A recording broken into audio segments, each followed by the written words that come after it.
Hey everyone, it's Marco here, back once again to give you 14 new games from Gamescom 2025. This year's event was pretty good, got to see a lot of games I wasn't expecting, a lot of nostalgia and a lot of horror, as well as tons of updates of games that were already announced that I've included at the end. But yeah, there are still a bunch of great titles to chat about, so let's get started with number 14. It's Battlestar Galactica Scattered Hopes. This is a turn-based roguelike game based on the iconic series, but instead of trying to find a new Eden, you're out there just piloting a couple of junkers that are attempting to track down the Galactica and join the convoy. We've got Adama on our side with some FTL-like gameplay, leveling up your characters, and these epic real-time with pause battles against the Cylons. This has helped with these great-looking 3D visuals for those battles, and seeing those explosions makes me feel like tension will be running high. The dev team behind it, Alt-Shift, have a game out called Crying Suns, which is also a tactical roguelike set in space, and it's sitting with very positive reviews on Steam. So that gives me confidence that they know what they're doing here. The game is set for an early 2026 release for Steam, and if you know me, FTL is one of my all-time favorite games, so if this title's anything similar with some tweaks here and there, then Battlestar Galactica Scattered Hopes is going to be amazing, so say we all. At number 13, we have Dawn of War 4, coming just after the recently announced Definitive Edition. It's getting developed by King Art Games, the same folks behind that alternate reality 1920s RTS Iron Harvest. However, fans will be happy to know that Dawn of War 4 is looking to return to its roots, aiming to add deeply satisfying gameplay and a brutal expanded sync kill system. Sync kills, if you remember, are those awesome animations when a unit kills an enemy. There's going to be 4 factions in this game. There's going to be the Space Marines, the Orcs, the Necrons,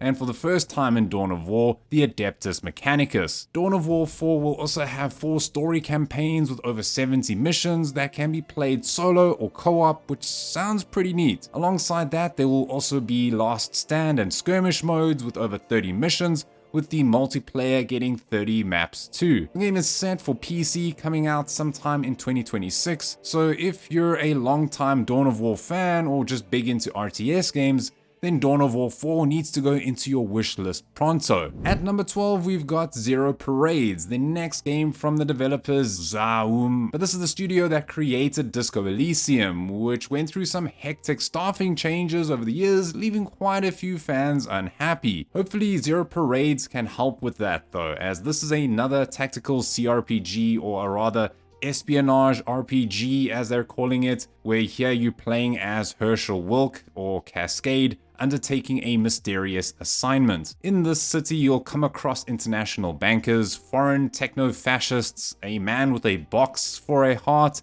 and a whole lot more of these weird people for you to make friends or acquaintances with. There's no release date yet, and so far only a Steam release is planned, but it's clear that the studio is going for that same Disco Elysium vibe, so Zero Parades will definitely be on my radar. Then at number 11, we've got Cult of the Lamb DLC, which is called Woolhaven. If you're into management games where you get to run your own cult, then you might be already familiar with Cult of the Lamb, where you're trying to build a loyal community of woodland followers. In this paid DLC, you'll need to return the lost souls of Woolhaven to their spiritual home and learn the long-forgotten history of Lambkind. But with this being in the winter, you'll have to survive harsh blizzards and freezing temperatures, and you'll also need to build new structures to keep your cult warm, trying not to make frostbite and famine a thing. Woolhaven will come with 2 new massive dungeons, new creatures, as well as the chance to take up ranching, where you can breed rare animals that provide stuff like wool, warmth, and when the times get a bit tough, some tasty meat. The DLC is planned to arrive sometime in early 2026 for the PC, PS, Xbox, and the Switch, and the base game is currently sitting at overwhelmingly positive reviews on Steam, so I'm sure that the Woolhaven DLC won't disappoint either. Then coming in at number 10 is Black Myth Zhong, which won't be a DLC but an actual whole new single-player RPG. The studio Game Science has kicked off development of the second title in the Black Myth series, this time starring Zhong, the ghost-catching god who wanders between hell and earth. The first game broke records thanks to its intense action, story, and those eye-pleasing visuals, so I'm pretty sure this game will be no different. Zhong is still in early development though, so no in-game footage or release date right now, but it is planned for PC and consoles. And if it's anything like the first, I'm sure we're going to have another top tier game on our hands, so definitely keep this on your radar. Then next up at number 9, we've got Lego Batman Legacy of the Dark Knight, where TT Games returns to the franchise after a 3-year break since Lego Star Wars The Skywalker Saga. This open world game spans Batman's many eras, from his early League of Shadows training to his partnerships with allies like Jim Gordon, Robin, Nightwing, Batgirl, and Catwoman. On the villains side, players will go up against heavy hitters including the Joker, Penguin, Poison Ivy, and Bane, who will be voiced by Matt Berry from the What We Do in the Shadows fame. I mean, they could just have Matt Berry in it and I'd be sold. The combat looks straight out of Batman Arkham, which I'm not complaining about, but I'm still curious as to how the rest of the open world gameplay will go. TT Games, once known for releasing LEGO titles every year from 2005 to 2022, is now getting into this era where LEGO games come from multiple developers and even a crossover into Fortnite, so it's a little weird. But with its wide scope and emphasis on Batman's evolving legacy, Legacy of the Dark Knight is looking to be one of TT Games' most ambitious projects to date. The game is set for release next year for the Switch 2, the PC, PlayStation, and Xbox. So LEGO Batman Legacy of the Dark Knight is definitely one to keep an eye on. Then next up at number 8 is Project Spectrum, being developed by Team Jade, the studio behind the Delta Force reboot. This one's going to be a player versus environment, or PvPvE horror tactical shooter built in the Unreal Engine 5. That's going to be dropping you into a shattered world consumed by a strange reality warping force called the Ember. Its corruption is going to spawn these deadly Ember zones where you'll take on the role of an operator leading elite squads on high-risk missions to gather intel, neutralize threats, and survive whatever the Ember throws at you. It's looking pretty cool. You're going to be expecting some exploration, squad management, environmental interaction, and improvised crafting, all while trying to balance your team's sanity. What is interesting is that the game is including executioners, these terrifying superpowered enemies controlled by other players. Yeah, it kind of reminded me of Left 4 Dead. So between fighting mutated horrors, rival squads, and the creeping psychological toll of the Ember itself, Project Spectrum looks like it's going to be an interesting mix of survival tension and tactical first-person shooter action. However, there isn't a release date yet, and it's only coming for PC for now, but it still looks very interesting. Then next on the list at number 7, we've got Routine, the sci-fi horror game that just refuses to die. This isn't technically a new game announcement. It was first revealed way back in 2012, where this is a VHS-styled moon-based nightmare that was one of Steam Greenlight's earliest success stories, only to vanish, reappear, vanish again, and now 13 years later, shuffle back into the spotlight. It's being developed by a tiny 3-person team at Lunar Software, where Routine promises some atmospheric survival horror with creepy, malfunctioning robots and a distinctly 70s sci-fi aesthetic. The devs say that they are finally approaching the finish line, though wisely on giving a release window after past false starts. Some bit of bad news though is that the Doom composer Mick Gordon left the project in 2024, though his audio direction and some of his work will still make it into the final game. Routine is set for release for the end of this year for PC and Xbox, so hopefully after more than a decade, it'll still bring us fresh and original horror gameplay. Then coming up next at number 6 on the list, we've got Bubsy 4D, which is a long-delayed sequel to the infamous Bubsy 3D from 1996. Yes, nearly 30 years later, the orange wisecracking bobcat is back, this time under the care of indie studio Fabraz and published by Atari. Now, Fabraz made a similar, smaller title called Demon Turf. In Bubsy 4D, the alien Woolies return to steal Earth's sheep, only for the sheep to revolt and create the Barbots, who snatch the golden fleece and spread chaos across conquered planets. Yeah, very interesting plot going on there. Also, the gameplay keeps to the series' platforming roots with 3D movement, collectibles, time trials, and even a new hairball form for Bubsy. They're going to be promising a tighter, more expressive platformer for modern consoles and PC, where it's set to arrive sometime next year. Then coming in at number 5, another big announcement is Lords of the Fallen 2. The standalone sequel to the 2023 reboot expands its grim dark Souls-like formula with 2 parallel worlds to explore, including a larger and more dangerous Umbral realm. Online co-op also returns with shared campaign progression alongside optional PvP and custom modifiers for players who want to tailor their experience. TI Games says community feedback has been the guiding force here, following the original's rocky launch and eventual turnaround with its 2.0 updates. And despite staff cuts and the departure of key leads earlier this year, the studio is pushing forward, promising a sequel that builds on what players loved while still addressing past criticisms. And with over 2 million units sold in the first game, expectations for this follow-up are very high. So if you like what you see,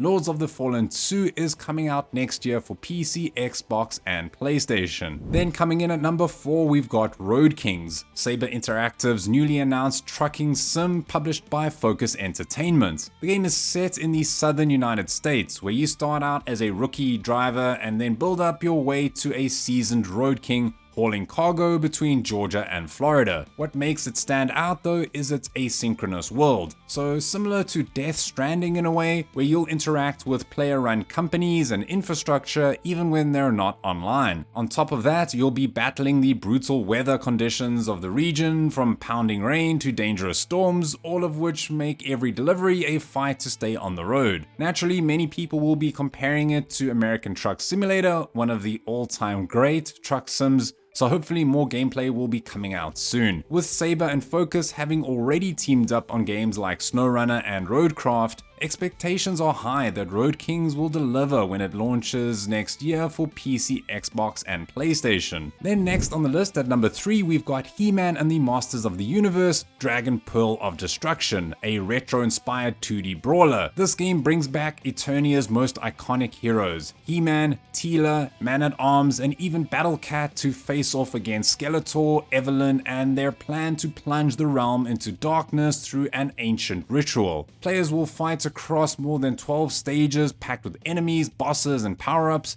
with each character sporting different abilities and movesets. I must say though, I am loving the pixel art visuals and that classic Saturday morning cartoon aesthetic. The studio behind it, Bitmap Bureau, created a similar title called Final Vendetta, also a pixelated 2D brawler, so the adaptation hopefully shouldn't be too hard. And like that previous game, this one is also going to be a couch co-op, something I'm always begging for, as I just love Teenage Mutant Ninja Turtles Shredder's Revenge, and I'm always looking for more titles like it. He-Man and the Masters of the Universe, Dragon Pearl of Destruction is set for release early next year across consoles and PC, and I just can't wait to get my hands on it. Then coming up next at number 2 is World War I Gallipoli, the newest entry of Blackmill Games' long-running realistic World War I multiplayer first-person shooter series, followed by Verdun, Tannenberg, and Isonzo. This time around, the focus is on the Middle Eastern front, where players can fight as either the Ottoman Empire or the British forces, with battles ranging from trench assaults to desert warfare. Like its predecessors, Gallipoli emphasizes historical authenticity with accurate weapons, uniforms, music, and tactical squad-based, class-based gameplay. Gallipoli aims to provide a more complete portrayal of this theater of war, combining large-scale gritty firefights with authentic settings. There's not much more detail than that, but it is in development for PC, PlayStation, and Xbox. Then lastly, coming in at number 1, we've got Valor Mortis, a single-player, first-person Souls-like set in a nightmare version of Napoleon's Invasion. It's from the studio that gave us Ghost Runner, a very unrelenting game that was a ton of fun to play. In Valor Mortis, you play as William, a French soldier who inconveniently died, then less conveniently came back infused with a substance called Neftoglobin, basically evil Gatorade that turns people into plague zombies. Luckily for you, you can also weaponize it, whether that means corrupting enemies or just casually blasting fire from your hands like a deranged musketeer wizard. The vibe is body horror meets alternate history, where Napoleon's army looks less like disciplined soldiers and more like Resident Evil wannabes. They're saying that the combat is going to be tough and that you'll need to plan for plenty of grotesque mutations and a lot of dying over and over again. Valor Mortis is due out next year for PC, PlayStation, and Xbox, with a closed playtest coming out soon. Now for some games that were already announced a while back that I'm including here as they're just too good to leave out. First is Resident Evil Requiem, which got announced in June during the Summer Game Fest. They mentioned back then that fans can expect high-stakes cinematic action on top of survival horror that they're all used to. At Gamescom though, we got to see a whole 3 seconds of gameplay, so I guess they weren't wrong there. It also brought us more details to the story, where Grace Ashcroft and her mom Alyssa attempt to escape from the hotel and the pair are attacked. But we kinda know what already happens, as the original trailer shows us that Grace is investigating the hotel later as an FBI analyst. Even though Requiem will see a return to the franchise's overarching narrative,